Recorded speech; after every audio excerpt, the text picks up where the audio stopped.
we must put the facts on the table, and India has been hurt by a unprecedented attack on India's soul.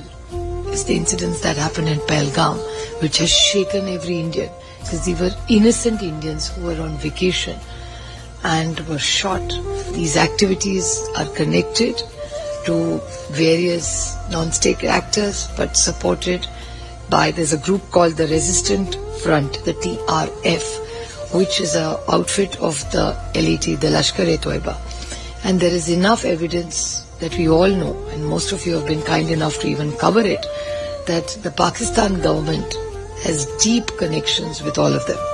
So it's very unfortunate what India has been through in the last few weeks, and I think the world needs to know, and hence this outreach program globally we are doing. Now, Pakistan is deep state, ISI and military to be precise. Pakistan is a sham of a democracy, I'm sorry to say. They not only train, fund, arm, but shelter and protect these terrorist organizations.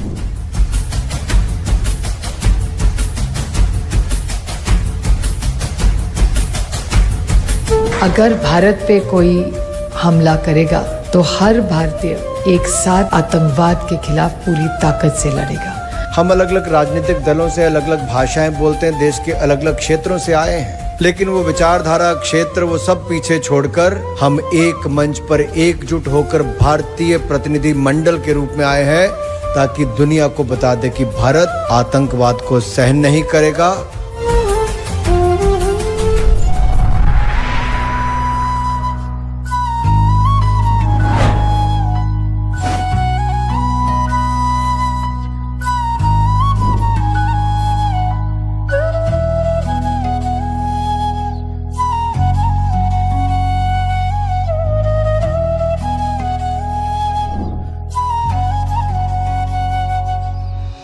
बहुत अच्छी एक गहरी दोस्ती south Africa की और हमारी रही है। ये गांधी जी और नेल्सन मंडेला जी का ये देश रहा है, तो बहुत प्यार से हमें उन्होंने स्वागत भी किया और बहुत अच्छी लंबी बात भी हुई।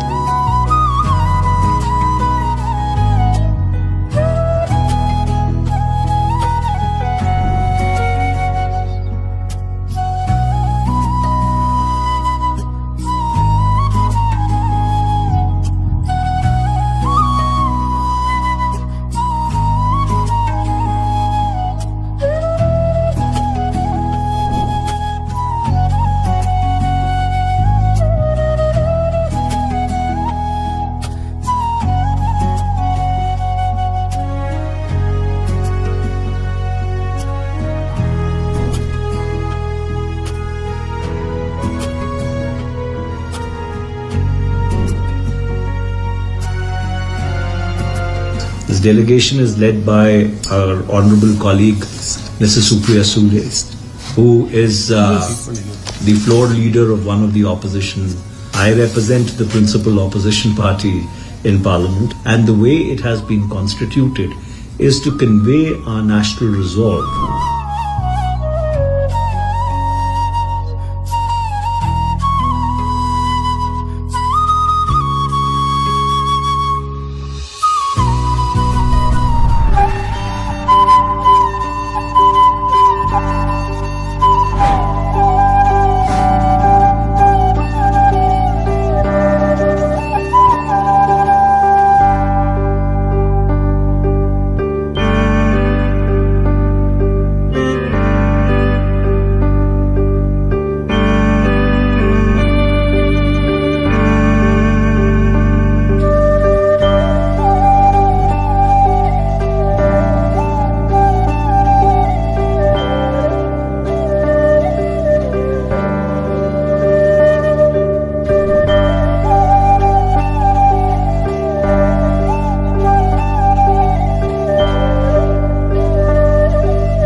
Finish. If you have any questions, we gladly address each and every issue or whatever comes across in your mind, so that you're rest assured that you will be our ambassadors to tell the truth to all the people around you.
Manmohan Singh ji for 10 years, who was one of the finest leaders India has seen, who reached out to all the countries.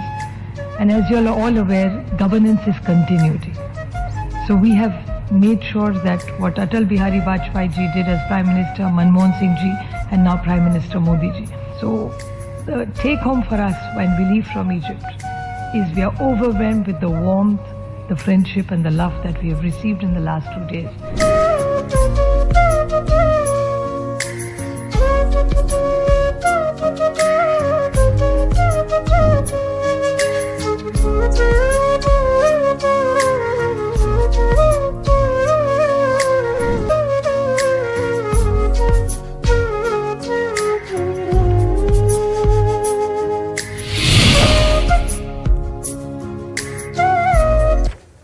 सगळे आम्ही परत आलेलो आहोत. या group 7 मध्ये राजीव प्रताप रूडीजी, आनंद शर्माजी, मुरलीधरनजी, मनीष तिवारीजी, अनुराग सिंग ठाकूरजी, विक्रमजीत सिंग साहनीजी, लवू श्री कृष्णाजी आणि सैयद अकबरुद्दीन जे diplomat होते UN मध्ये. असा आमचा हा ग्रुप होता. आम्ही 4 देशांमध्ये जाऊन आलो. साधारणपणे कुणाकुणाची भेट झाली ही सगळी तुम्हाला थोडक्यात माहिती दिली. पण एक गोष्ट प्रकर्षाने मला या दौऱ्यात जाणवली.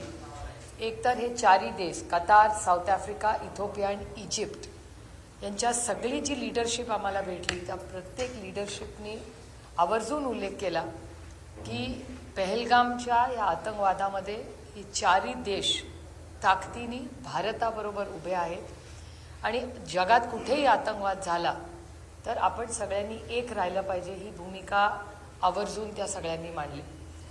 त्याचबरोबर प्रत्येक देशात काय या 4 देशांमध्ये सगळ्यात मोठी कॉमन गोष्ट मला जाणवली की 4ही देशांमध्ये महात्मा गांधीचा खूप मोठा इन्फ्लुअन्स प्रत्येकाच्या भाषणामध्ये आवर्जून त्यांचा उल्लेख प्रत्येक ठिकाणी झालेला आहे. त्याचबरोबर भारताचे पहिले प्रधानमंत्री पंडित जवाहरलाल नेहरू, त्या काळातलं त्यांचं नातं, त्यानंतर इंदिराजीची लीडरशिप त्याची माहिती, त्यानंतर मनमोहन सिंग साहेबांचं मोठं योगदान परराष्ट्र मंत्रालय आणि ते प्रधानमंत्री असताना, आणि आत्ता मोदीजींनी पुढचा जो टप्पा गाठला या मैत्रीचा, या नात्याचा, ह्या सगळ्याचा प्रत्येक देशामध्ये आवर्जून उल्लेख झाला. आणि हे करत असताना साऊथ आफ्रिकामध्ये नेल्सन मंडेलाजी आणि महात्मा गांधी एकाच जेलमध्ये होते, वेगळ्या काळात होते, त्यांची भेट नाही झालेली, पण ती सगळी जी साऊथ आफ्रिकेची जी स्टोरी आहे त्या म्युझियममध्येही त्यांनी महात्मा गांधी टू नेल्सन मंडेला असं सगळं लिंक करून सगळं जे नॅमचं नॉन अलाइनमेंटचं मूव्हमेंटचं जे सगळं पीस मिशन किंवा जो केला तो सगळा त्याच्यात केला. त्यानंतर इजिप्तमध्ये गेल्यानंतर प्रेसिडेंट सदातची आणि नेहरूजींची मैत्री, महात्मा गांधींचं तेव्हा त्या काळाचं योगदान, पत्रव्यवहार तिथल्या सगळ्यांचे, त्यानंतर इंदिराजींचं नातं त्या भागामध्ये, त्यांनी केलेले दौरे ह्या सगळ्या भागांमध्ये, त्याचा आवर्जून उल्लेख साऊथ आफ्रिका, इथिओपिया आणि इजिप्तमध्ये झाला. म्हणजे महात्मा गांधी, पंडित जवाहरलाल नेहरू, इंदिराजी, मनमोहन सिंग साहेब आणि नरेंद्र मोदीजी, ह्या सगळ्यांमध्ये ही जी 75-76 वर्षाचा आपला जो प्रवास राहिलेला आहे परदेशाचा, या सगळ्यामध्ये ह्या लिडरशिपचा आवर्जून त्यांच्या लिडरशिपकडून सातत्याने प्रत्येक मीटिंगमध्ये उल्लेख होत राहिला. ही आमच्यासाठी एक खूप अभिमानाची गोष्ट होती. आणि कतारमध्ये, अर्थातच कतारमध्ये आपले खूप लोक कामाला जातात, मोठा डायस्पोरा आहे. त्यानंतर साऊथ आफ्रिकामध्ये नेल्सन मंडेला, महात्मा गांधी यांच्याबद्दल प्रचंड आस्था आहे. इथिओपियामध्ये, म्हणजे साधारण इथिओपियाला फार कमी आपले लोक जातात, पण तिथे खूप मराठी लोकही मला भेटले. मराठी लोक सगळीकडेच भेटले, पण इथिओपियासारख्या देशात मराठी लोक आहेत. आणि सगळ्यात इंटरेस्टिंग गोष्ट इथिओपियामध्ये जी, इथे एक फोटो पण आहे, तिथल्या सेनेटचे जे स्पीकर आहेत, म्हणजे इथे आपल्याकडे ओम बिर्लाजी आहेत तसे, त्यांचे स्पीकर हे व्यवस्थित हिंदी बोलतात, कारण का ते 4 वर्ष मुस्लिम अलीगढ युनिव्हर्सिटीमध्ये शिकलेले आहेत.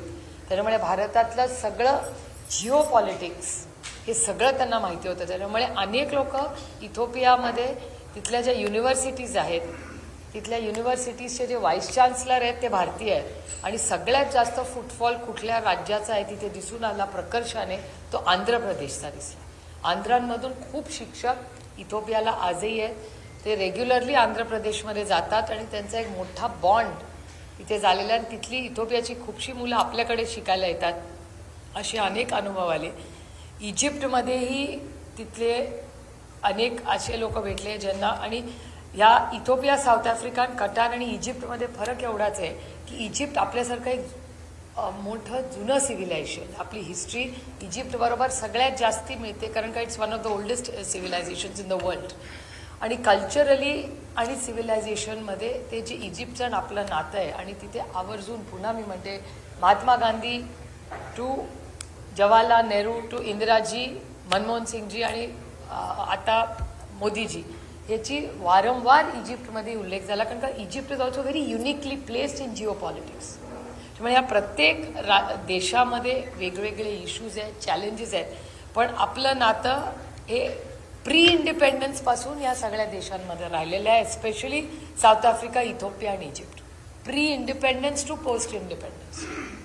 त्यामुळे ह्या सगळ्यांमध्ये भारताबद्दल काही नवीन आम्हाला सांगावं लागलं, काही परसेप्शन जातात, काही माहिती असते, त्या खूप अनेक गोष्टी आहेत. उद्या आम्हाला डिब्रीफिंगसाठी बोललेलं आहेत, त्याच्यामध्ये मी ह्या सगळ्याचा एक रिपोर्ट तयार केलेला आहे जो मी देणार आहे MEAला. आणि MEAला रोज आम्ही तिकडूनही रिपोर्ट पाठवत होतो. MEAची पद्धत असते की दिवस झाला की रोज रात्री अम्बॅसेडर तिथून एक रिपोर्ट भारत सरकारला पाठवतात. त्यामुळे एक कॉम्प्रिहेन्सिव्ह रिपोर्ट गेलेला आहे, तर एक डिब्रीफिंग उद्या आहे आमचं. पण clearly a very productive experience, शिकण्यासारखं खूप. आणि भारताकडून खूप अपेक्षा आहेत जगाच्या, आणि त्यांची अपेक्षा आहे की आपण एक गोष्ट त्यांच्याकडे, त्यांची अपेक्षा आहे की जगामध्ये आतंकवादाच्या विरोधात ताकदीने आपण लढलं पाहिजे, पण त्यांची अपेक्षा आहे की आपण शांततेच्या मार्गाने जावं. ही गोष्ट वारंवार प्रत्येक देशाने बोलून दाखवली. आणि त्यांच्याहीकडे काही कॉन्फ्लिक्ट्स आहेत, म्हणजे इथिओपिया असेल किंवा इजिप्त असेल, हे सगळे युनिकली जॉग्राफिकली प्लेस्ड. सुदानमध्ये इश्यूज आहेत, त्यामुळे नेबरहूड इश्यूज हे अनेक ठिकाणी म्हणजे इजिप्तला आहेत, इथिओपियाला आहेत, मिडल ईस्टमध्ये कतार, तो सगळा कॉन्टिनेंट शांत आहे क्लिअरली. पण या सगळ्या, किंवा साऊथ आफ्रिकामध्ये आता लोकल क्राईम्स असतील, त्यांची इकॉनॉमी असेल, हे खूप मोठे चॅलेंजेस आहेत तिथे.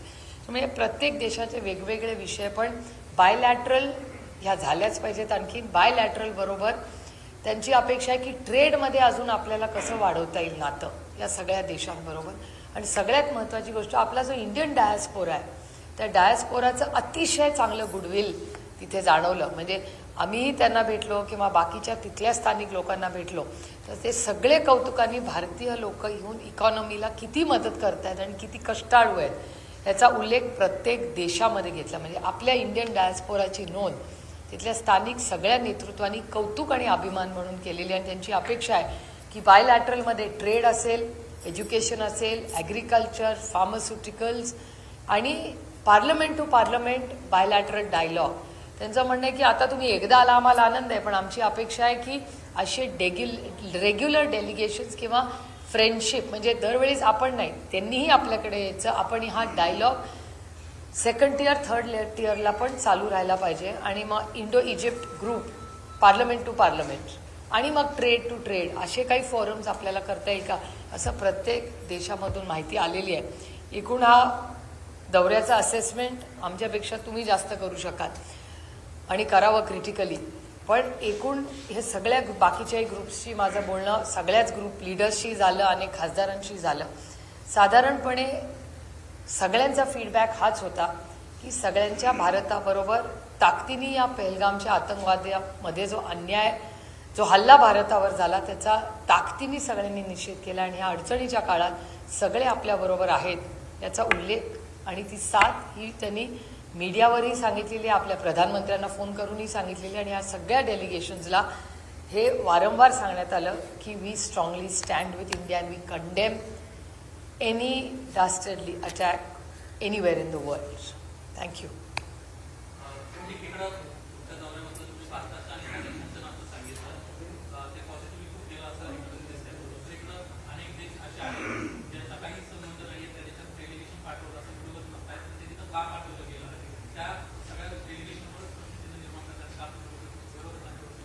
आता एक तर कोण करतंय मला माहिती नाही, पण साधारणपणे जर तुम्ही सगळे देश बघितले तर ते फार काय अवघड नाही. थोडासा एक्सटर्नल अफेअर्सचा अभ्यास केला तर की हे का केलेले आहेत. काही ट्रेड्स आहेत, काही UN शी निगडीत ते देश आहेत. त्यामुळे जी टीका होते त्याला आम्ही खरंच उत्तर एवढ्यासाठीच कोणीच देत नाही, कारण का ठीक आहे, एका सशक्त लोकशाहीमध्ये प्रत्येकाला टीका करायचा अधिकार आणि ती केलीच पाहिजे ते. पण करत असताना थोडासा मिनिस्ट्री ऑफ एक्सटर्नल अफेअर्सचा अभ्यास ग्लोबल सिनारिओनी जर बघितला तर हे देश फार विचार करून MEAनी ठरवलेले आहेत हे दिसतं.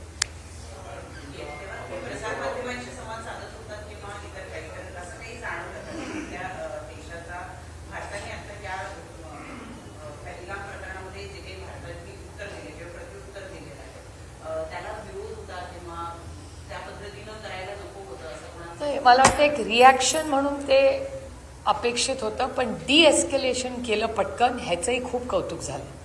म्हणजे आवर्जून त्याचं कौतुक प्रत्येक मीटिंगमध्ये झालं की तुमच्यावर अन्याय झाला, ठीक, तुम्ही ॲक्शन घेतली, ठीक, पण तुम्ही समजूतदार आणि समंजसपणा दाखवून डिएस्केलेट केलं, त्याचंही कौतुक झालं. त्याच्यामुळे हे ह्यामध्ये डिएस्केलेशन व्हावं आणि डिएस्केलेशनसाठी फोनही सगळ्यांनी आपल्याला केले होते आणि ते प्रधानमंत्र्यांनी आणि MEAनी त्याचा सगळ्याचा विचार जो केला त्याबद्दल त्यांनी सगळ्यांनी भारताचं कौतुकही केलं.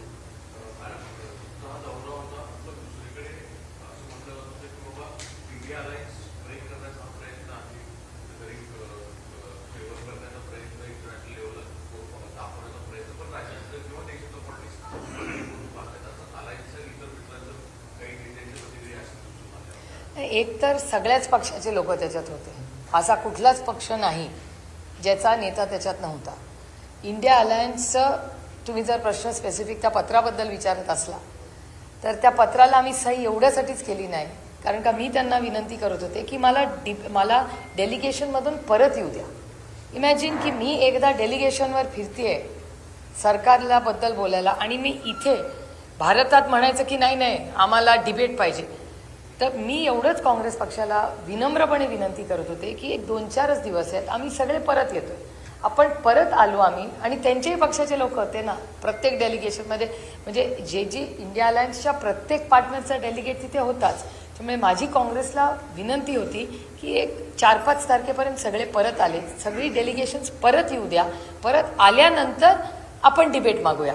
कारण का हा कसं दुतोंडीपणा झाला असतं ना आमचा. एकीकडे मी तिकडे डिबेट म्हणते की नाही तुम्ही भारताच्या वरात ताकदीने उभे राहा आणि इकडे येऊन मी म्हणायचं नाही आम्हाला डिबेट पाहिजे, असं होत नाही. आणि हा नॅशनल सिक्युरिटीचा इश्यू, हा प्युअरली हे मी काँग्रेस पक्षाला खूप विनम्रपणे सांगितलेलं आहे. आणि मी त्यांच्या सगळ्याच लेवलच्या म्हणजे कुणाकुणाशी बोलले हे मी स्पेसिफिक सांगणार नाही, पण त्यांच्या महत्त्वाच्या निर्णय प्रक्रियेतल्या लोकांना मी विनंती केली होती की एकतर आदरणीय पवार साहेबांनी आत्ता डिबेट का नको, कारण का ऑपरेशन सिंदूर अजून चालू आहे, इट इज नॉट ओव्हर.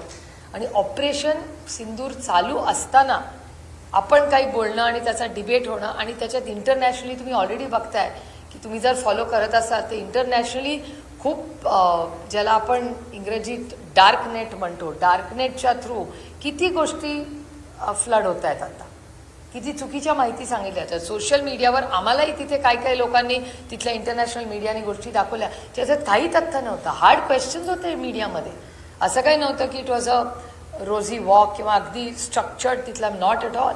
आम्हाला हार्ड क्वेश्चन्स विचारण्यात आले आणि ते सगळे आहेत आणि त्याच्यात स्पष्ट भूमिका आम्ही सांगितली आणि ते म्हणले एव्हिडन्सेस, आम्ही त्यांना दाखवले एव्हिडन्सेस. मग ते म्हणले अच्छा असं आहे का. त्याच्यामुळे आजकाल सोशल मीडियाच्या जगामध्ये दोन पद्धतीने बातम्या असतात. त्याच्यामुळे ही एक तर फेक न्यूज मी त्याला म्हणणार नाही, पण या डीप डार्क नेटमध्ये या गोष्टी कुठून तरी उगवत आहेत.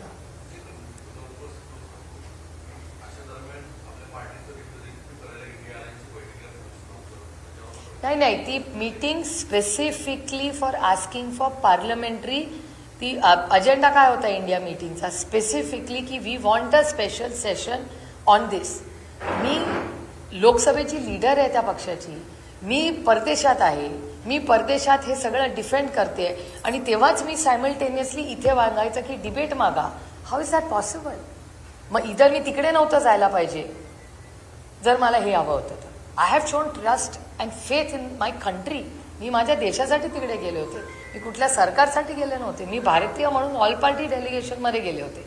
तर मी एवढंच काँग्रेसला विनंती करत होते की आम्ही 5 तारखेपर्यंत सगळे परत येतात, आज संध्याकाळपर्यंत 100% डेलिगेशन्स परत येतील. आपण 6-7 तारखेला पत्र पाठवू सगळे परत आल्यावर. एनिवे आम्हाला डिब्रीफिंगला जायचंच होतं, आम्ही एकत्र डिब्रीफिंगमधून निघालो असतो आणि आम्ही जाऊन स्पीकर साहेबांना भेटलो असतो की बाबा आम्ही आता सगळे परत आलोय, आम्ही सगळा जगाचा आढावा तिथला फीडबॅक घेतलाय, आता आपण सेशन घेऊया.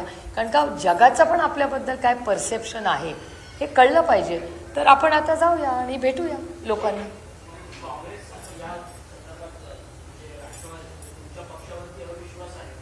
कशाचा?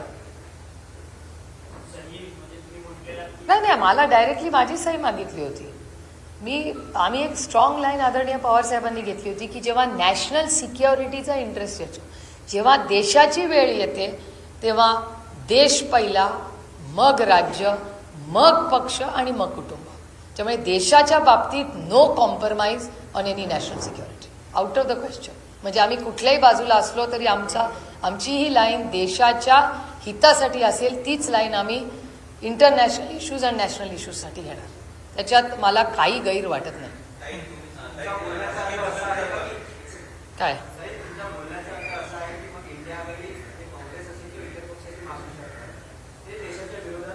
नाही, not at all. Why should it be. मला गुलाबी रंग आवडत नाही म्हणून काय निळा रंग वाईट होतो असं होत नाही ना. This is our stand, it's a democracy. प्रत्येकाला स्वतःची लाईन घ्यायचा अधिकार आहे. It's an alliance. एका सशक्त लोकशाहीमध्ये प्रत्येकाला मत मांडण्याचा अधिकार आहे ना. मला हे मला आवडतं म्हणून मला हे आवडत नाही असं होत नाही ना. It's a democracy. Everybody has to have their own line. हा देश बुद्धिवान लोकांचा आहे, प्रत्येकाचं मत असतं. योग्य अयोग्य you have to decide for yourself. मी आता मायक्रोबायोलॉजिस्ट आहे, तुम्ही जिओलॉजिस्ट आहात, म्हणून मी मायक्रोबायोलॉजिस्ट आहे म्हणून जिओलॉजिस्ट वाईट आहे असं नाही. It was something that I was my core competence. कौन सी बड़ी बात है उसमें. हां एक मिनिट, हे तर करा आधी, एवढा महत्वाचा. नाही म्हणसे काय, I am looking for a word. हां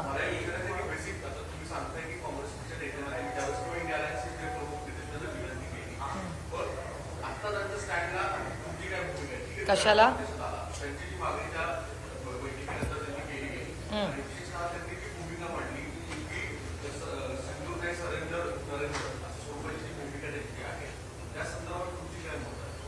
हे तर मी स्टेटमेंट तर काय ऐकलेलं नाही एकतर, पण ह्याच्यावर चर्चा व्हावी का, तर 2000% चर्चा व्हावी. आणि मी काँग्रेसला तेव्हा, एक मिनिट मला एक तो शब्द मी बघते तुमच्यासाठी, की हा जो fake नॅरेटिव्हच्या Post. I got it. This is. Sorry. विचारा. हां.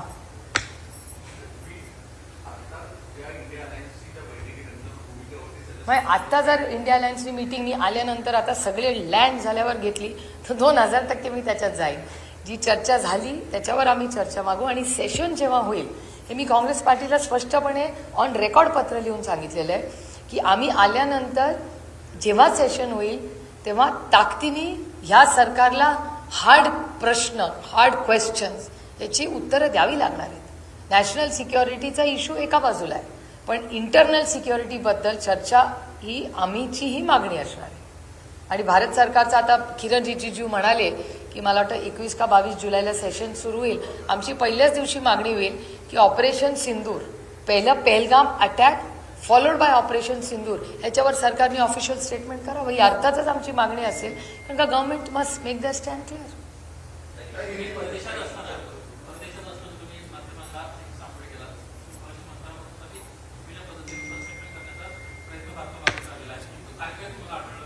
नाही, मोस्ट इम्पॉर्टंट गोष्ट म्हणून मी तो शब्द एक्झॅक्ट पाठवते. It's the post truth world. हा जो कॉन्सेप्ट आलाय पोस्ट ट्रूथ वर्ल्ड, म्हणजे एक नॅरेटिव्ह एक सत्य असतं आणि एक पोस्ट ट्रूथ नॅरेटिव्ह जो सेट केला जातो जगात. अशा दोन माहित्या जगामध्ये सगळ्याच देशांच्या, फक्त आपल्या नाही. म्हणजे आता कॉन्फ्लिक्ट अनेक ठिकाणी चाललेला आहे, ह्याच्याबद्दल सविस्तर चर्चा सगळीकडेच झाली.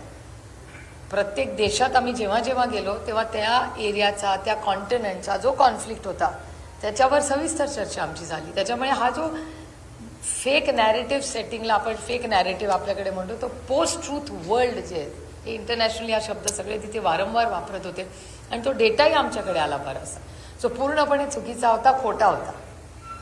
त्यामुळे ह्या सगळ्या ज्या गोष्टी आहेत किंवा इंटरनॅशनल मीडियाला जे फीड केलं जातं, तुम्ही जर नॅशनल इंटरनॅशनल चॅनल्स बघितले भारताचे काही भारताच्या बाहेरचा, त्याच्यातला अनेक जो डेटा होता तो मीही चॅनल्स बघताना वाटायचं अरे हे तर झालेलंच नाही, हा कुठला डेटा येतो. त्याच्यामुळे ह्याच्यावर पण पल्स ठेवणं गरजेचं आहे, जे मी उद्या आवर्जून जयशंकरजींना सांगणार आहे की आम्हाला हे खूप वारंवार दिसलं.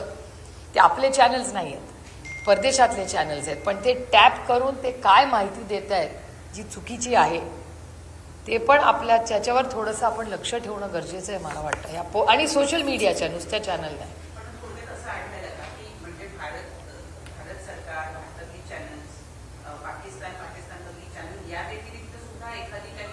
ऑफकोर्स 100%. 2000% ते कोण आहेत काय आहेत माहिती नाही, पण एक सोशल मीडिया ही एवढी मोठी ताकद झाली आता. त्याच्यामुळे एक मीडिया आहे आणि एक सोशल मीडिया आहे, विच इज त्या सोशल मीडिया तर कुठून ओरिजिनेट होतं काय होतं आहे आपल्याला माहिती नाही, पण कुठून तरी काहीतरी मॅनिफेस्ट होतं आहे ह्याच्याबद्दल ह्या दौऱ्यानंतर माझ्या मनात काडी मात्र शंका नाही. I am convinced.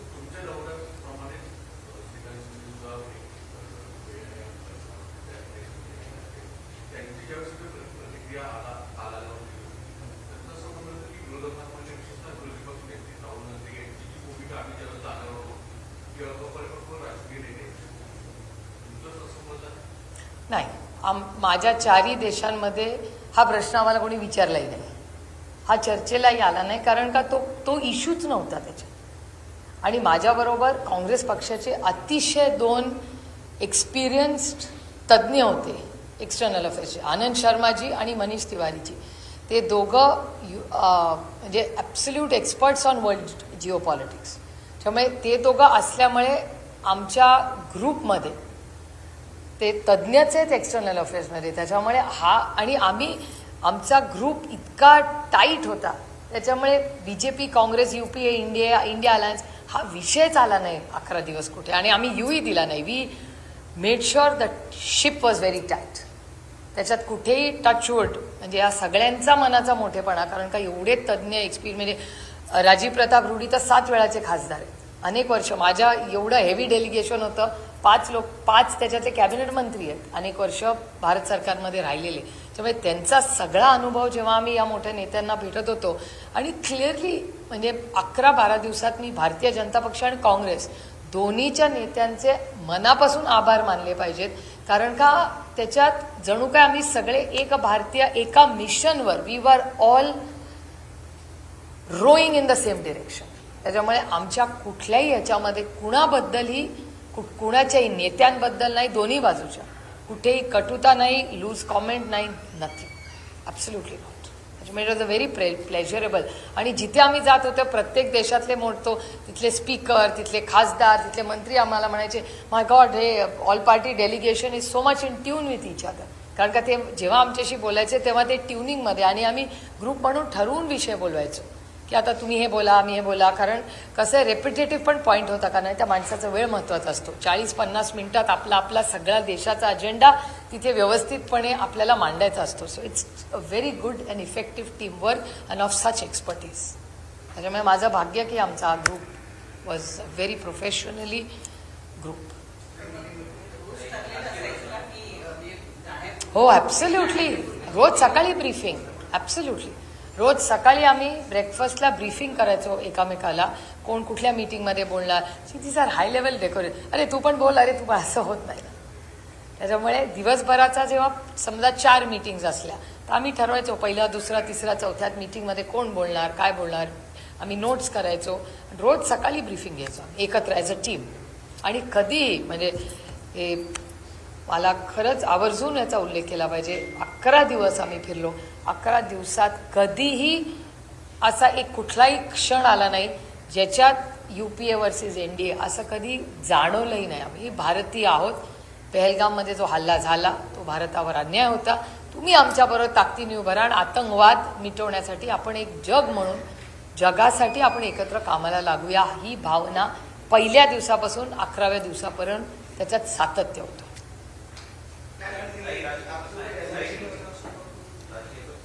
All yours. बोलो.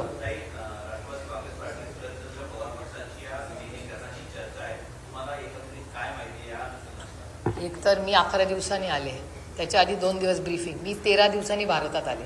आणि तुम्ही माझा प्रोग्राम बघितलाय किती टाईट. डोळे उघडले की मीटिंग सुरू, डोळे संपेस्तोवर 4 तास झोपायचा, फ्लाईट पकडायची, पुढे जायचं. त्यामुळे गेल्या 12-13 दिवसामध्ये राजकीय विषय हा कुठेच नव्हता, काही संबंधही नाही. आणि आता हे जे 13 दिवस होते हे पूर्ण फोकस्ड ऑपरेशन सिंदूरवर होते. आणि ते खूप जबाबदारीचं काम होतं, बिकॉज लोकल मीडिया पण, नॅशनल इंटरनॅशनल मीडियाचं सगळं लक्ष यांच्यावर, या सगळ्या 7 ग्रुप्सवर होतं. So it was a very tight ship, मी म्हणलं तसं. त्याच्यामुळे गेल्या 13 दिवसामध्ये आउट ऑफ ऑपरेशन सिंदूर मी कुठलाही विचार केलेला नाही. फक्त इंडिया अलायन्सचं जे पत्र आलं तेवढ्यापुरतं जरूर. आणि मी काँग्रेस पक्षाला तेव्हाही विनंती केली होती की जर 5 तारखेनंतर मीटिंग घेतली तर मी स्वतःच येते, मी जरूर त्याच्यावर सही करीन. पण ऑपरेशन चालू असताना सगळे, आणि त्यांचे 2 मोठे नेते होतेच ना माझ्याबरोबर, त्या सगळ्यांची चर्चा करूनच आम्ही हा निर्णय घेतला. इंग्लिश और हिंदी कौन सा बोल?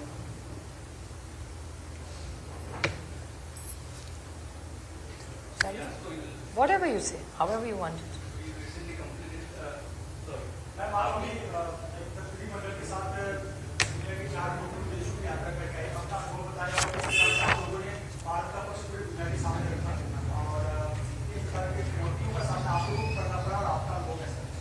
वेल, ये 7 ग्रुप्स जो गए थे, हमारा ग्रुप नंबर G7 था और उसमें राजीव प्रताप रूडी जी, आनंद शर्मा जी, वी मुरलीधरन जी, मनीष तिवारी जी, अनुराग सिंह ठाकुर जी, विक्रमजीत सिंह सहानी जी, लवू श्री कृष्णा जी और सैयद अकबरुद्दीन जो डिप्लोमेट रहे.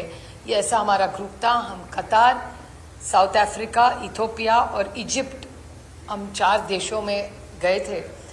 और एक चीज़, चारों देशों में जब हम गए तब हमें पूछी गई, बताई गई, हमसे उम्मीद थी उन्हें, और आप सबको भी अच्छा लगेगा सुन के, कि 3-4 लोगों के बारे में बहुत सारे सवाल और विशेष टिप्पणी कही गई थी.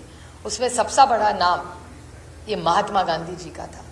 सबकी उम्मीद थी कि ये महात्मा गांधी जी के भारत से आए हैं, पंडित जवाहरलाल नेहरू जी के भारत से आए, इंदिरा जी के भारत से आए हैं, मनमोहन सिंह जी के भारत से आए और नरेंद्र मोदी जी के भारत से आए. क्योंकि हर ये जो रिश्ता रहा है हर देश का, भले इजिप्ट का हो, इथोपिया, साउथ अफ्रीका, कतार, ये सारे जो रिश्ते 30, 40, 50, 60 साल, 70 साल से इन देशों से हमारी दोस्ती रही है।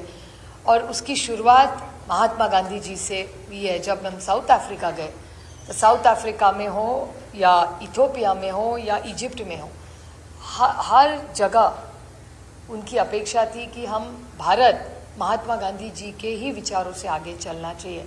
और जो शांति का, अमन का, प्यार का, दोस्ती का रिश्ता महात्मा गांधी जी ने इन सारे देशों से जो रिश्ता रखा था, वही संस्कार लेके, वही विचारधारा लेके आगे पंडित जवाहरलाल नेहरू जी और इंदिरा जी की लीडरशिप के बारे में उन सब ने हर मीटिंग में उनका उल्लेख नेताओं ने किया।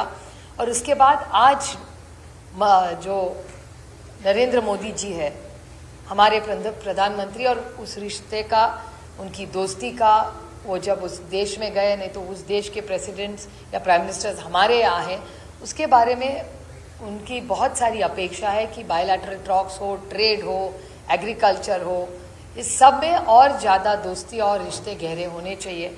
और चारों देशों ने कहा कि हम पूरी ताकत से भारत के साथ खड़े रहेंगे और आतंकवाद के खिलाफ हम लड़ेंगे।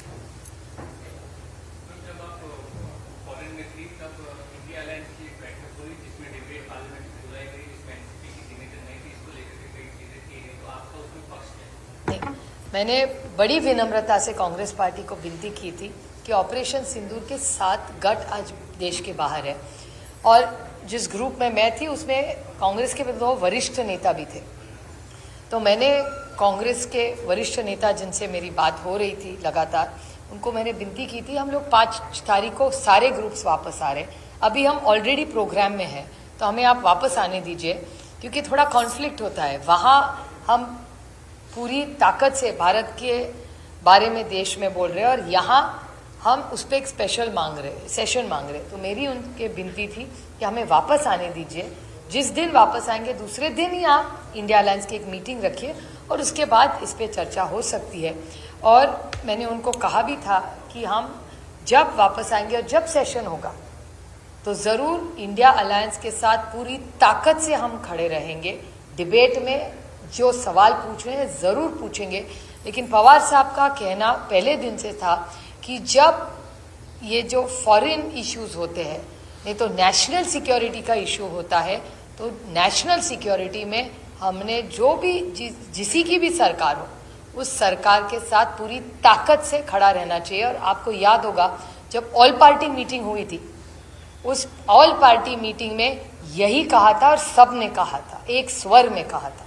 मैं खुद गई थी, दोनों ऑल पार्टी मीटिंग्स में मैं गई थी, तब कांग्रेस की भी यही लाइन थी कि हम अभी ताकत से सरकार के साथ खड़े रहेंगे। तो कांग्रेस और सारे हम विपक्ष, हम साथ में ही थे, दोनों मीटिंग्स में साथ ही थे। और तभी पवार साहब ने लाइन ली थी कि जब नेशनल इंटरेस्ट का इशू होता है तो इस पे डिबेट नहीं होगा, जो भी सरकार होगी इसके साथ हम सब ने खड़ा रहना है। और वही सोच सारों ने लिखी, इसीलिए हमने साइन नहीं किया। अभी हम वापस आ गए, मैं वापस आ गई हूँ। हम इंडिया अलायंस से बात भी हुई, कई कांग्रेस के नेताओं से सुबह भी मेरी आज सुबह बात हुई, और मेरी सिर्फ उनको इतना ही मेरी विनती थी कि आने के बाद जब भी डिबेट होगी, जब भी पार्लियामेंट होगा, उसमें हम पूरी ताकत से जो सवाल हमारे मन में है वो पूछ सकते हैं।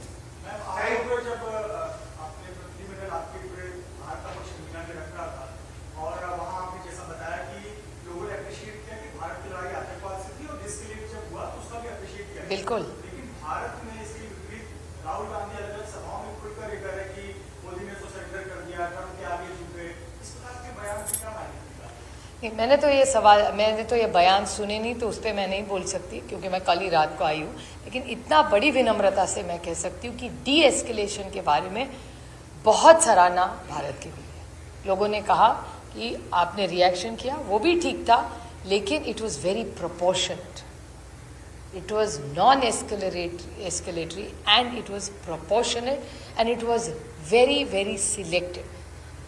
वो जो अटैक हुआ वो सिर्फ और सिर्फ आतंकवादियों के खिलाफ हुआ, किसी भी जो सिटीजन्स है उन पे नहीं हुआ। तो दैट वाज very appreciated by the world. चार देश को मिलकर चार देश का आपका दौरा हुआ है, आपने बात की बात रखी है, तो उस देश का पाकिस्तान के बारे में क्या कहना है? जो पाकिस्तान जो टेररिस्ट को खोजता है, टेररिस्ट का ये सब को बना देता है, तो इस बारे में पाकिस्तान के बारे में उन देश का क्या है? नहीं, बड़ी स्ट्रांग लाइन दी उन्होंने. हर एक देश ने स्ट्रांग लाइन दी और उनका कहना है दुनिया में जो भी आतंकवाद को सपोर्ट करेगा उसके खिलाफ हम सब ने एक होकर लड़ना चाहिए. Any country in the world, कोई भी देश हो, we will not tolerate. Zero tolerance against terrorism anywhere in the world. मैं आपको इम्पोर्टेंट डेलीगेशंस चार देशों में क्या आपने देखी? कतर is totally Islamic country. Egypt most of the population of Muslims, चार कंट्रीज में से. उसमें पाकिस्तान को आपको पता है कि किस तरह से फेंकने का हुआ. क्या इस मुद्दे पे बात हुई कि इतने कुछ होने के बावजूद पाकिस्तान को फंडिंग इंटरनेशनल लेवल पर होती है? IMF देता है, UAE देता है, फिर बाकी कंट्रीज देते हैं. क्या आपके डेलीगेशन से ये पॉइंट उठाया कि जब आप एक्सपोज कर रहे हैं पाकिस्तान को कि टेरर आज ऑब्जर्व फ्रॉम द पाकिस्तान, फिर उसको मॉनिटरी हेल्प रोकने की क्या पूरी क्या बात है? वेल, मॉनिटरी हेल्प के लिए इंडिया को लार्जर जो फोरम्स है उसमें बात करनी पड़ेगी. एक दूसरा, जब वोटिंग होगा तब जो मेन लोग वोटिंग करेंगे उनके साथ हम सबको ताकत से उनको कन्विंस करके उन देशों के साथ खड़ा रहना पड़ेगा. उनको कन्विंस, उनको फैक्ट्स दिखाने पड़ेंगे और जो बाकी के ग्रुप्स जो गए थे उसमें उनका बड़ा रोल रहेगा. और दूसरी बात, एक चीज़ हर देश ने कही कि terrorism note, there is no religion. Terrorist don't have religion, they are terrorists and no religion preaches this kind of thing. So one word which was huge, which I must compliment the Egyptian Minister of External Affairs. He said Egypt has a holistic approach towards terrorism. कि जड़ में देखो, जड़ कहाँ से शुरू हो रही है, उस जड़ को उखाड़ दो जहाँ से आतंकवाद दुनिया में कहीं भी कर. So let's go to the root cause of the problem. ऊपर से करके कुछ नहीं होगा. Let's have a holistic approach to the root cause of the problem, which was very well received by us.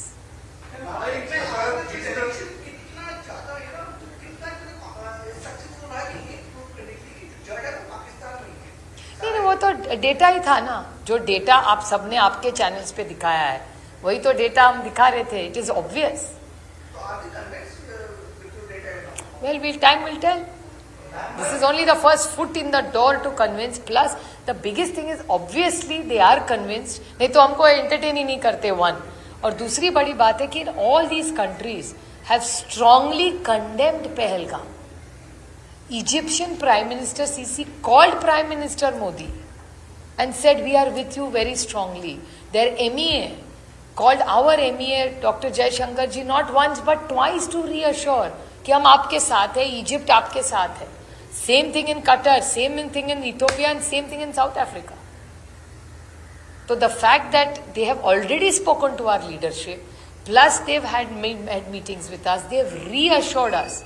So obviously they are on the same page. एक सवाल ये है कि पाकिस्तान की तरफ से भी उनके जो विदेश मंत्री पहले रहे हैं या विपक्ष के जितने भी नेता हैं वो भी उसी तरीके से विजिट कर रहे हैं, नोजियर देने की कोशिश कर रहे हैं जिस तरीके से हमारे डेलीगेशन ने अपना पक्ष रखा है. और वो इस चीज को साबित करने की कोशिश कर रहे हैं कि भारत ने एग्रेशन दिखाया, भारत ने आतंकवाद का एक मुद्दा बना के उनके ऊपर अटैक किया है. आप इस चीज को किस तरीके से देखिए और क्यों ना कहीं इस चीज को लेकर सवाल भारत में उठाए जा रहे हैं कि जिन देशों में हमारे डेलीगेशन गए हैं वो ऐसे देश है जिन्हें दुनिया में पहचानता कोई नहीं है, उनकी खुद की कोई सेना नहीं, उनकी खुद की कोई आइडेंटिटी नहीं है. कहीं ना कहीं भारत का पक्ष कमजोर रहा है विदेश में जो ये डेलीगेशन. एक तो देशों का आप एनालिसिस करिए, थोड़ा सा होमवर्क करके. जो स्टेटमेंट आपने किए ना कि जिस देशों को चुना गया हर एक का इंटरनेशनली किसी न किसी फोरम पर वोटिंग राइट्स है. थोड़ा सा होमवर्क करके अगर आप एनालिसिस करें सातों ग्रुप का, it's not so hard to do it. And if you want I will do it for you and give it you tomorrow कि why, which country we have gone to why. और I will request MEA to make an official statement for it which will bring more credibility to that note. One. और दूसरी बात आप जो कह रहे हैं कि यू नो लोगों को कॉपी जब करते हैं ना तब लगता है oh they are copying me, but copying is the best compliment. You should feel flattered when somebody compliments. दे रहा है, हमारे डेलीगेशंस वापस आ रहे हैं और पाकिस्तानी डेलीगेशन शुरू हो रहे हैं. तो ये आइडिया ओरिजिनल भारत का है। भारत के सरकार ने सबको भेजा, उसके बाद पाकिस्तान को जरूरत लगी कि ये सब जा रहे हैं तो भैया हम लोग को भी जाना चाहिए। So it's a copy is the best compliment anybody can get. So they are copying India's program 1 और सेकंड उनको जरूरत लग रही है कि हमें भी जाना चाहिए। इसका मतलब operation Sindur has made an impact ना, नहीं तो क्यों जाते। मैम आपका डेलीगेशन जिस देशों में गया वहाँ पर भारत पाकिस्तान को लेकर बात हुई, उन देशों की विचारधारा खास तौर पे पाकिस्तान को लेकर कैसा था? भारत को लेकर तो आपने बताया कि पॉजिटिव है, सब बिल्कुल है। अच्छा था, तो पाकिस्तान के बारे में क्या? नहीं, उन्होंने कहा जो देश कहीं भी दुनिया में आतंकवाद को बढ़ावा देगा हम उसके खिलाफ रहेंगे। जीरो टॉलरेंस अगेंस्ट टेररिज्म, ये हर देश का ये चारों देशों ने क्लियर किया और हर एक ने दिखा है ना, एवरी कंट्री हियर। आप देखिए south Africa, Ethiopia, Egypt, Cairo bombing याद है आपको, कितना बड़ा था इशू हुआ था। इथोपिया में आज भी थोड़ा सा है लेकिन एक कॉन्फ्लिक्ट है, साउथ अफ्रीका में भी इश्यूज है ना, तो थोड़े का हुई ना, सबके कोने कोने इश्यूज है। So they have all suffered as countries always.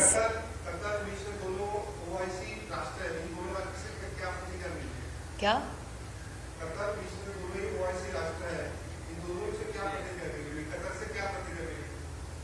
Per Qatar was very supportive from the beginning and officially condemned. And हमारे बायलैटरल्स के कितने अच्छे, ट्रेड में हमारा और कतर का कितना अच्छा रिश्ता रहा है। कतर से हमारा रिश्ता बहुत अच्छा है। आप कंफ्यूज हो रहे हैं, don't get tracked. Every what is the statement every country has made, terror has no religion, ये हर देश ने कहा है and this is the line. And जब पहलगाम हुआ है तो सारे देशों ने पूरा साथ, भारत के साथ पूरी ताकत से खड़ी रही है हर देश।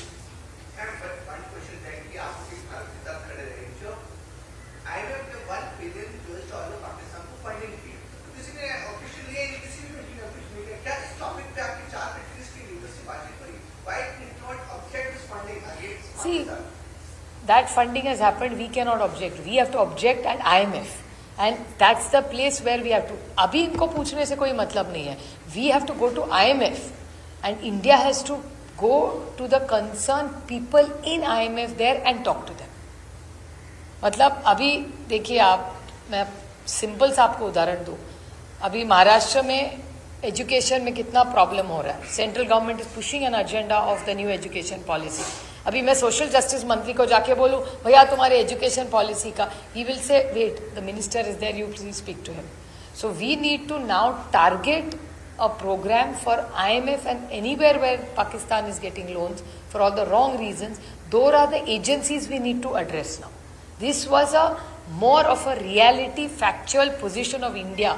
ये बताने के लिए we were meeting parliamentarians, speakers, we were meeting presidents, ex-presidents, think tanks, policy makers, in सबको, मंत्रियों को, Ministry of External Affairs, in सबको मिल रहे थे. Now our next step has to be to reach out to all the countries who vote for all this funding. That would be the right forum for it. जिस तरह से आपने कहा कि आतंकवाद को जो सपोर्ट करेगा उस देश के बारे में चर्चा हुई, तो कौन ऐसे देश थे कि जो आतंकवाद को सपोर्ट करे? कोई देश का ऐसा वहाँ पर पिरामिड करके चर्चा की गई कि ऐसे ऐसे देश हैं जहाँ पर आतंकवादी पनप रहे हैं? This was a diplomatic mission. कुछ चीज़ें पॉलिटिकली भी पेट में रखना अच्छा रहता है और डिप्लोमेटिक मिशन में कम बोलना ज़्यादा अच्छा है. दैट्स व्हाई इट्स अ डिप्लोमेटिक मिशन. क्या आपको लगता है कि भारत आतंकवाद के खिलाफ वैश्विक गठबंधन का नेतृत्व कर सकता है, संयुक्त राष्ट्र के रूप में सख्त कर सकता है, तो आतंकवाद को विस्तार घोषित करने वाले देशों के खिलाफ कार्रवाई कर सकता है? कार्रवाई नहीं, आप नेतृत्व तो जरूर करते, आज ही करते, महात्मा गांधी जी के टाइम से करते आ रहे. So there is nothing new. Peace is nothing new for India.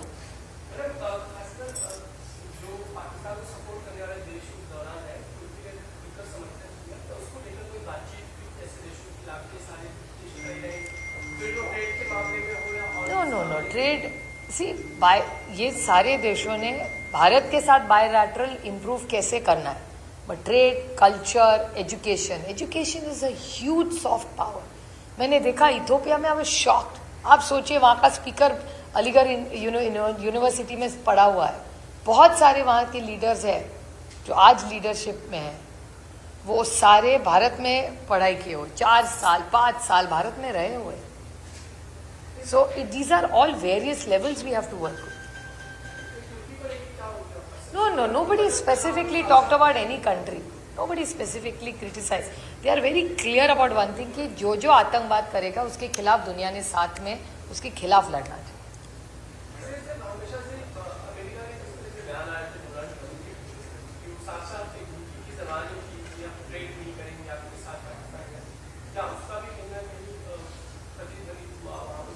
नहीं, हर एक देश का जियोपॉलिटिक्स अलग है और अमेरिका से हर एक का रिश्ता अलग है. This was a very focused program of India Egypt, India South Africa, India Ethiopia, India कतर.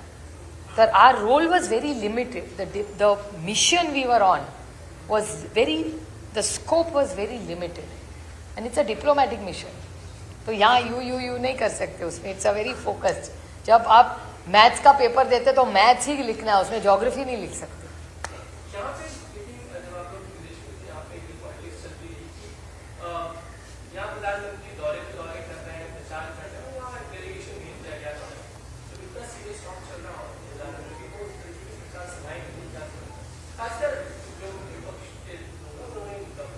नहीं, ठीक है. एक सशक्त लोकतंत्र में किसको क्या करना चाहिए हर एक को अधिकार है. और मेरे ख्याल से हर एक नेता, बहुत सारे नेता शायद जा रहे होंगे, भाषण दे रहे होंगे, I have no idea. But ये जो डेलीगेशन था वो ऑल पार्टी था. तो जैसे बीजेपी के 3 वरिष्ठ नेता इस डेलीगेशन में थे, वैसे 2 कांग्रेस के भी बहुत वरिष्ठ एक्सपीरियंस नेता इस डेलीगेशन में थे. मेरे वाले अलायंस के भी पार्टनर्स थे. तो it's an all party delegation. और उसमें यूपीए एनडीए ऐसा, हमारी तो डेलीगेशन में बिल्कुल, और बहुत सारी डेलीगेशन जिससे मैंने बात की, बहुत सारे, मैंने जय पांडा जी के सारे डेलीगेशन से बात की, डॉक्टर थरूर के पूरे टीम से हमारी बात हुई. उसके बाद कनिमोली जी, उनके डेलीगेशन से मेरी बहुत बात हो रही थी, डॉक्टर थरूर से, जय पांडा जी से. हम सब ने जब एक्सचेंज कर रहे थे एक दूसरे से कि क्या हो रहा है, क्या एक्सपेक्टेशंस है, क्या नहीं हो, because we all have to be on the same page. ऐसा ना हो कि किसी का कई गलत स्टेटमेंट आए. Fortunately it has gone very smooth because we were very clear in our mission. और हम तो सच्चाई से बताने जा रहे थे. माझी भेटच नाही झाली. माझी मी काल आले, आता मी आज इथे आहे, उद्या मी जाणार दिल्लीला. माझी भेट त्यांची होईल 2-3 दिवसांनी अजून.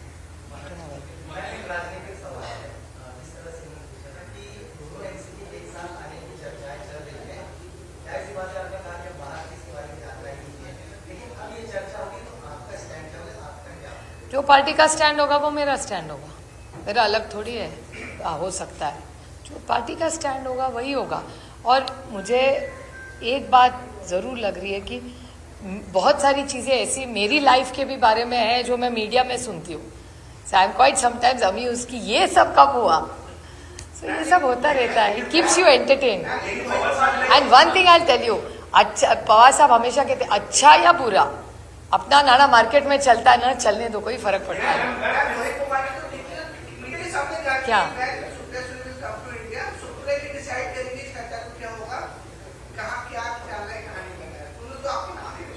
वो बुआ पे जरा ज्यादा प्यार है हमारे घर के सारे बच्चों का.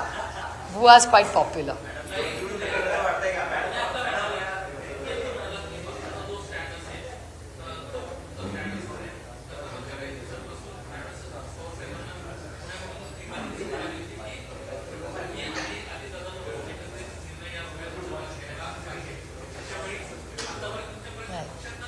इंडियन एक्सप्रेस नाही, आमचं काय कुणाची चर्चाच नाही, प्रस्तावच नाही, काहीच नाही. पवार साहेबांचा इंटरव्ह्यू जर इंडियन एक्सप्रेसमध्ये कोणी वाचला असेल तर ते लिमिट, एक तर ते स्वभावाप्रमाणे लिमिटेड बोलतात. ते एवढंच म्हणाले, त्या निर्जाजींनी प्रश्न विचारला, what is your daughter's line. He says that she has to decide what she wants to do. आणि मग त्यांनी विचारलं, what about your nephew and your daughters. They have to sit and decide what they want. तर तुम्ही जर तो व्यवस्थित वाचला वर्बिटम, तर तुम्हाला जे स्टॉमिनर टीकअप करताय ते कुठेच नाहीये त्याच्यामध्ये. पांडुरंगाची इच्छा, रामकृष्ण हरी. सवाल एक ये भी है कि जब आप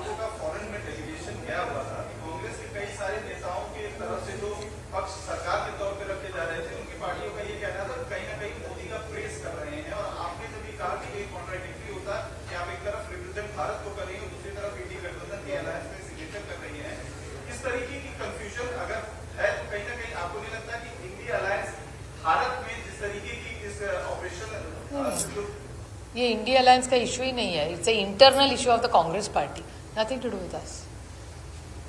it's an internal issue of the Congress party जिस पे मैंने बोलना गलत होगा. लेकिन आपको भी उस शक के घेरे में डाला जा रहा है क्योंकि आपने सिग्नेचर नहीं किया तो कहीं इंडिया अलायंस से एनसीपी एसपी अलग तो नहीं हो गई या अपनी अलग रहा तो नहीं. ये मीडिया कह रही है, इंडिया अलायंस नहीं कह रही है. ये मीडिया में आप पूछ रहे हो.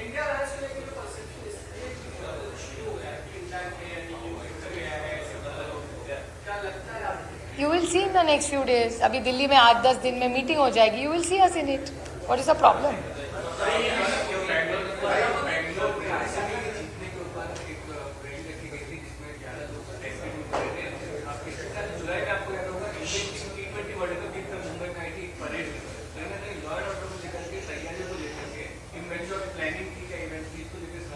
आई थिंक उनके सिद्धारमैया जी का पूरा स्टेटमेंट मीडिया में आ चुका है. Very senior leaders the chief minister of the state. I think उनका स्टेटमेंट ज़्यादा मायने रखेगा because he is the CM. He will know the ground reality. So it's better for somebody like me who hasn't got the details. But I condemn any such things. I have also tweeted about it.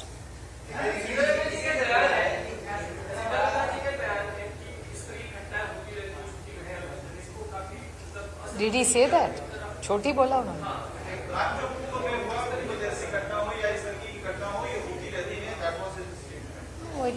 Well, I haven't heard the statement, so I can't comment on it. But any life, even if we lose one life, it is a very sad thing. Ma'am वहाँ पर 7 लोगों की मौत हुई लेकिन अंदर से 11 लोग की मौत हुई लेकिन वहाँ सेलिब्रेशन की जो सिलसिला था वो रुका नहीं, वो कंटिन्यू था. इस चीज़ को आप कैसे देखते हैं? I think it's very very sad जो घटना हुई थी. सब लोग वहाँ सेलिब्रेट करने गए थे और जिस तरह से उन्होंने कहा कि फ्री, जो मैंने मीडिया में पढ़ा, आज सुबह की पेपर में भी आया कि मैनेजमेंट था और लाखों लोग वहाँ चले गए, मिसमैनेजमेंट हो गया. It's very very sad what has happened. बहुत दुख की बात है.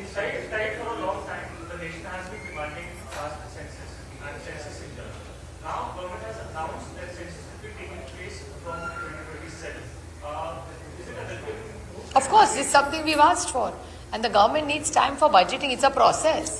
The reason it's starting in 2 parts, 26 and 27. So actually the census will start from next year in various parts, and with technology, I'm sure it will be much simpler. Please remember, when last time we did it, there was no Aadhaar, there was no this kind of data easily available, which we have now.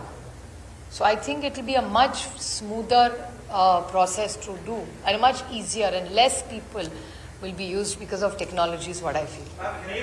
It's clearly welcome. अरे ये तो हमारी मांग थी parliament में, अमोल कोल्हे जी और मैं कितनी बार मांगी है. सो मैं तो उसको स्वागत ही करूँगी.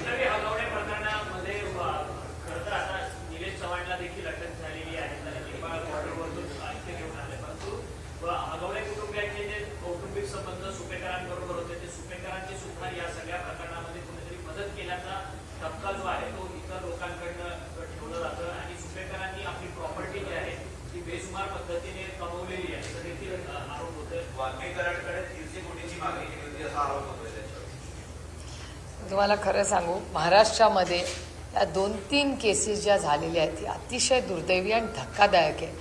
की छत्रपतींच्या महाराष्ट्रामध्ये, शाहू फुले आंबेडकरांच्या महाराष्ट्रामध्ये, कैलासवासी यशवंतराव चव्हाणांच्या महाराष्ट्रामध्ये, ज्याला प्रशासनाला जगामध्ये देशामधला सगळ्यात 1 नंबरचं राज्य महाराष्ट्र, त्याच्यात ह्या घटना होत आहेत. हे खूप दुर्दैवी आहे. आणि मला असं वाटतं की मध्ये देवेंद्रजींनी बीडचा एक रिव्ह्यू घेतला होता. तो झाला का नाही मला माहिती नाही. चॅनल्सनी दाखवला होता की होणार आहे म्हणून लॉ अँड ऑर्डरसाठी. तर वेळ आलेली आहे या संपूर्ण राज्याचं लॉ अँड ऑर्डर रिवॅम्प करून या ज्या गॅप्स कशाला आहेत, हेच प्रशासन आहे, तीच लोक आहेत. पण हे नवीन ट्रेंड जो या मंत्रालयात दिसतोय हा खूप डिसअपॉइंटिंग आहे. कारण माझा महाराष्ट्राच्या पोलिसांना माझा प्रचंड विश्वास आणि मला त्यांचा सार्थ अभिमान. पण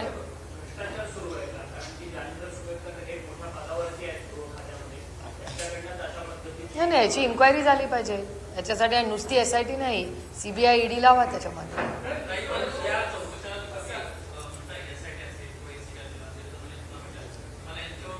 नाही, केंद्र सरकारची इन्क्वायरी लावली पाहिजे. मी मागणी करणार आहे अमित शहाजींना.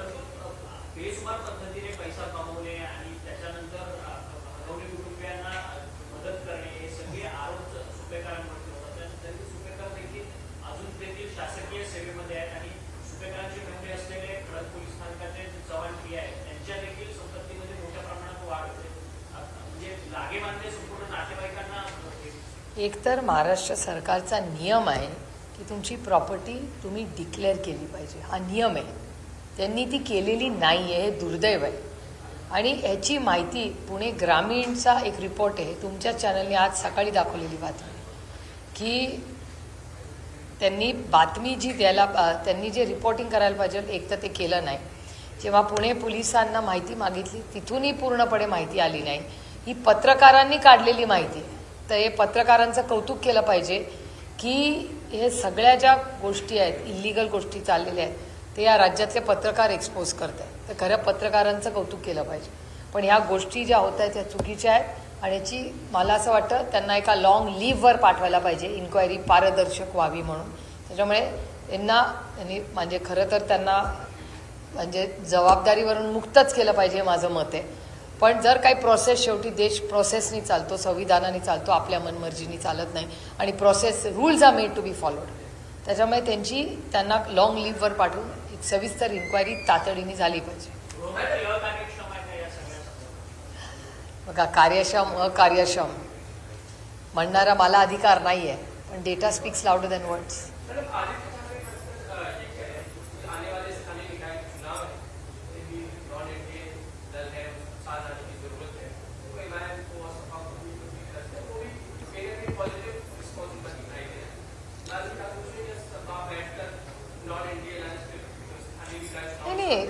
देखो, एक इंडिया अलायंस है और एक एनडीए है. तो अगर सब उनकी पूरी ताकत एक करके साथ करके लड़े तो राज्य के लिए और अच्छा होगा. एक स्टेडी, उनको अच्छे इलेक्टेड मेंबर्स हम लोग चुन के दे सकते हैं. ये तो वक्त ही बताएगा, क्योंकि ये नहीं, सपा से हमारी लगातार बातचीत दिल्ली में भी होती है. दिल्ली में भी आपने देखा होगा वो जो खत है उसमें सपा का सिग्नेचर है. तो आप कैसे कह सकते हैं कि वो नाराज चल रहे हैं. सबसे बात होती रहती है और हर एक का मान सम्मान. अगर कोई नाराज हो तो उनसे बात करके उनको मान सम्मान देके आगे फॉर द लार्जर गुड हमने काम करने, मुझे विश्वास है कि सपा जरूर साथ में. ये वक्त ही बताएगा.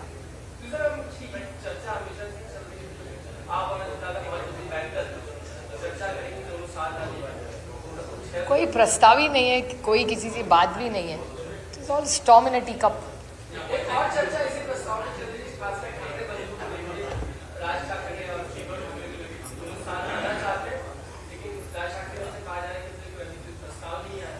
वो उनका अंतर्गत मामला होगा, लेकिन उद्धव जी और राज जी साथ में एक फैमिली के म्यान आत आए और महाराष्ट्र की सेवा में पूरी ताकत से अगर दोनों जुट जाए तो महाराष्ट्र के लिए बहुत ही अच्छा होगा.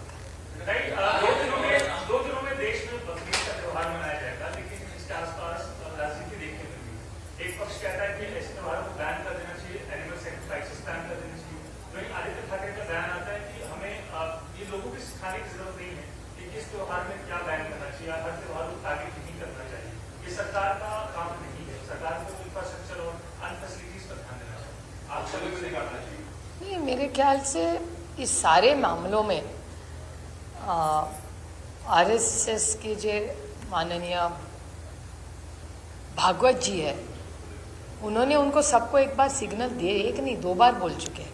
और मैं बड़ी विनम्रता से, मुझे पता नहीं किसका स्टेटमेंट है, लेकिन याद दिलाना चाहती हूँ कि भागवत जी ने उनके ये जो जिसी का भी बयान हो, उनको बहुत दिन पहले एक नहीं 2 बार बोला है उनकी पार्टी को और की विचारधारा उनकी क्या है.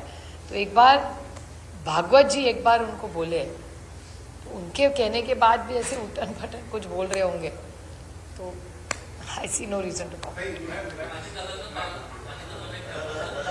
काय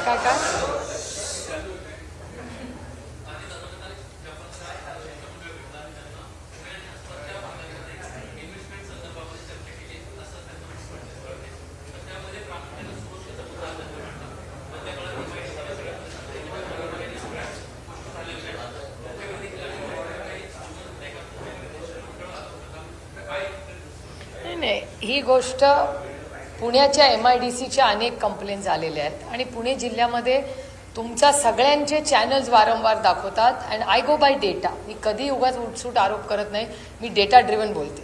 तुमच्या सगळ्या चॅनल्सवर वारंवार MIDCमध्ये होणाऱ्या मारामाऱ्या, कोयता गँग, अनेक केसेस, महिलांवर होणारे अत्याचार, या केसेस पुणे जिल्ह्यामध्ये वारंवार दाखवल्या जातात आणि डेटा दाखवतोय ते.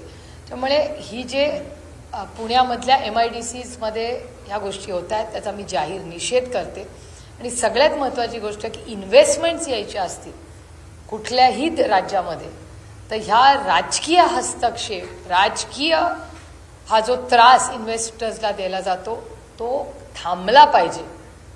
तो अनेक वर्षात Maharashtra was the most investment friendly state म्हणून आपल्याकडे बघायला लागतं. हे दुर्दैव आहे की आता पुण्याच्या माननीय पालकमंत्र्यांकडे लॉ अँड ऑर्डरच्या इश्यूज आता नेल्या जात आहेत. हे महाराष्ट्राचं दुर्दैव आहे. बात कर रहे हैं अभी यूनाइटेड नेशंस ने पाकिस्तान को काउंटर टेररिज्म का वाइस चेयर पे अपॉइंट किया है और तालिबान सेक्शंस की चेयरपर्सन अपॉइंट किया है. तो क्या कहीं ना कहीं यूनाइटेड नेशंस इंडिया को पाकिस्तान के उसमें एक मैसेज देना चाह रहा है आपको ऐसा? We'll have to see in what context it has happened. So let me get all the details from Emmy and I'll definitely comment on it.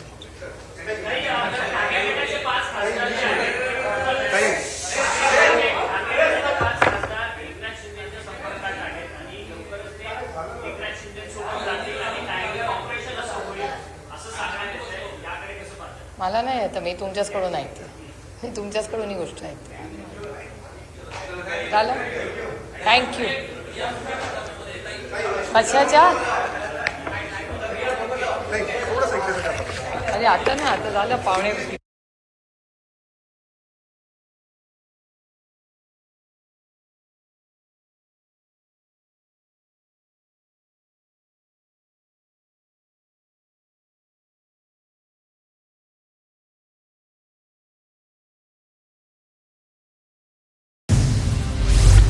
आरसीबीच्या सत्कार सोहळ्यापूर्वी बंगळुरूमध्ये दुर्घटना. चिन्नस्वामी स्टेडियमच्या बाहेर चेंगराचेंगरीत 11 जणांचा मृत्यू तर 33हून अधिक जखमी. गर्दी आटोक्यात आणण्यासाठी पोलिसांनी लाठीचार्ज केल्यानंतर चेंगराचेंगरी.